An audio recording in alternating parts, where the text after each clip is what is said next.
Well, hello there. Yeah, so this video is going to be pretty quick. It's about the Fender Champ.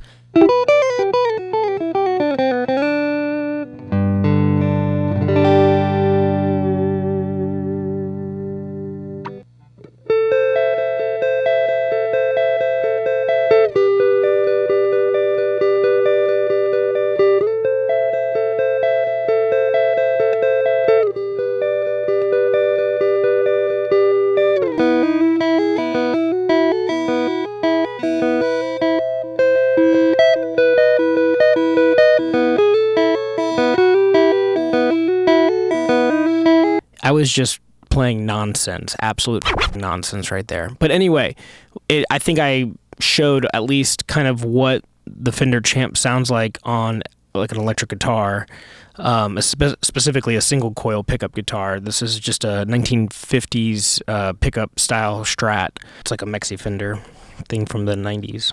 So cool, it's vintage. The Fender Champ is actually one of Fender's most best-selling amps, and I'd always seen them in Nashville. Like, they were always hanging around at most of the studios. Like, you'd have one of these, there would be a deluxe, and then maybe a Princeton, and a few other variations of Fender amps on the ground. And it was the most least remarkable one because it's the smallest, and typically they were the oldest because this one's a 1950. Well, this is a reissue, but this is based off of the 1957 look. And this one, I would remember seeing a couple, like Blackbird and a few other studios that I'd work at.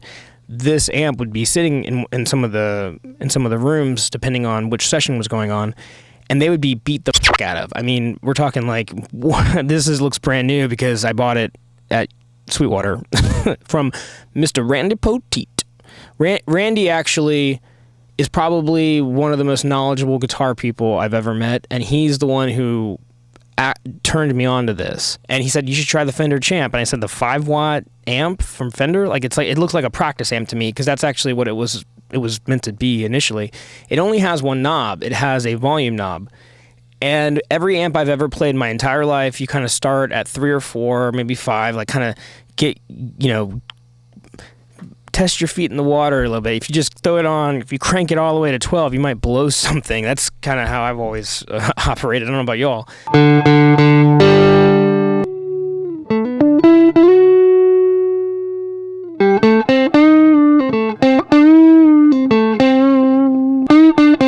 It's just not a distortion that I would want. And he goes, okay, so you're doing it wrong. Of course I was doing it wrong.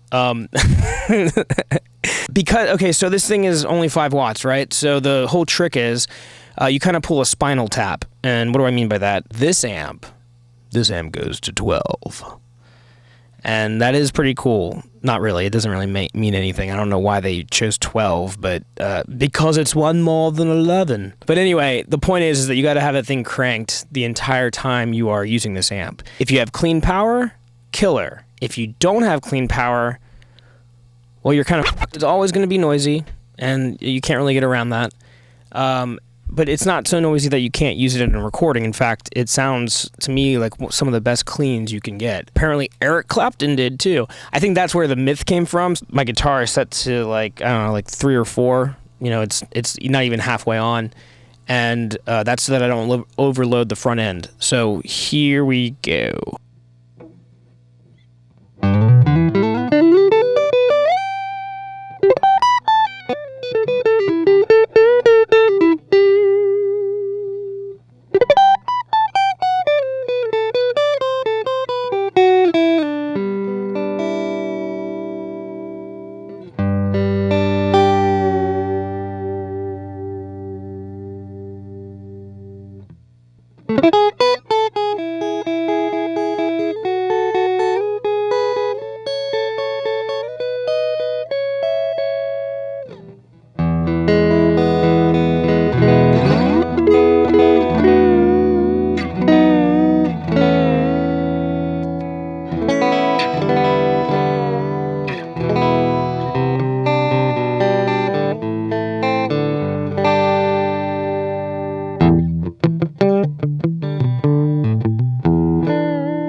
turn the reverb back on. There you go. And by the way, the reverb is also a stellar unit.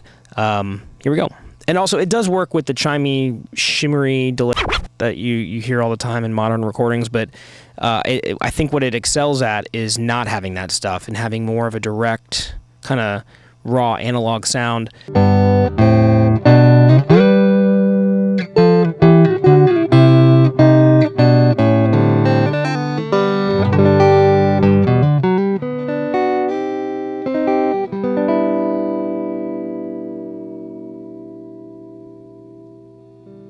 When you normally play an amp, I don't think anyone immediately takes the master knob and just goes. But on this 5-watt amp, if you crank it all the way, the power stage, the rectifier stage is all tube and it sounds great, just wide open. You know, you've kind of added this like power stage compression to your playing, which immediately sounds good when you mic the cab, which is only an 8-inch speaker, which also helps with adding a little bit more articulation, getting a little bit more of that mid-range clarity. Because a 12-inch speaker, even a 10-inch speaker, you're going to get a little bit more mid-low from that. And this amp, I think, really does a good job of articulating the lows and keeping it compressed, but making way for the mid-range and the top range. Just mics really, really well. Reamp my voice. I reamp drums through it. Everything just sounds cool. Have some nuance, you know, really dig in on your finger and see how you can play.